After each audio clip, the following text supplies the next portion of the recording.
When did you have to choose between two lives? I was an ER nurse working the night shift when the ambulances brought them in simultaneously. A 6-year-old boy and a 43-year-old woman, both from the same car accident. Both needed immediate surgery. We only had one surgical team available. The boy, Aiden, had massive internal bleeding. The woman was his mother, Sarah, with severe head trauma. Both would die without immediate intervention. The surgeon looked at me. I was the senior nurse. I'd seen their initial assessments. Who goes first? Protocol said, evaluate based on survivability. Aiden had better odds statistically. Younger, stronger, more likely to fully recover. But Sarah was conscious, begging us to save her son first. Aiden was unconscious, unaware his mother was dying 10 feet away. Take the boy, I said. They wheeled Aiden into surgery. I stayed with Sarah, holding her hand as her vitals dropped. She kept asking if he was okay. I told her he was in surgery, that they were taking care of him. I didn't tell her that by choosing him, we'd likely condemned her. 20 minutes in, she started seizing. We did everything we could without a surgical intervention. She flatlined twice. We brought her back twice. The third time, we couldn't. Aiden survived. 8 hours of surgery, 3 weeks in pediatric ICU, but he survived. He woke up asking for his mom. I had to stand there while his grandmother explained that mommy went to heaven. For months, I tortured myself with the decision. Should I have chosen differently? Sarah was a single mother. Aiden had no other parent. His grandmother was 73 with her own health issues. Would Aiden rather have grown up without a mother or not grown up at all?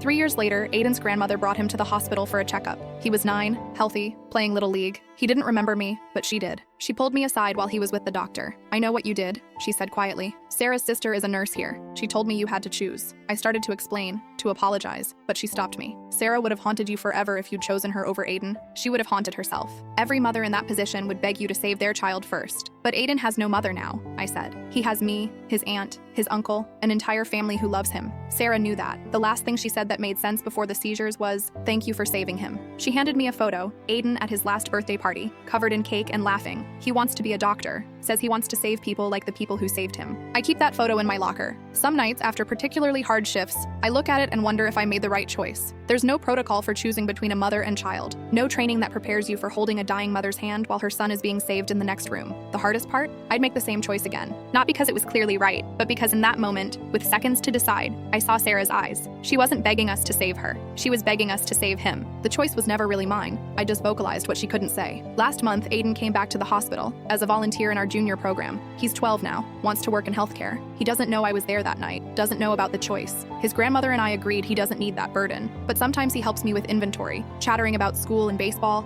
and I think about Sarah, how she'd be proud of who he's becoming, how the life we saved is going to save others. That's what I tell myself on the nights I can't sleep, when I see her face asking if her son is okay. I saved the life she would have chosen to save. It doesn't make the choice easier retroactively, but it makes living with it possible. 2 lives, 10 seconds to decide, and a choice that changed dozens of futures. That's emergency medicine. You don't get to save everyone, you just try to make the choices the dying would make if they could.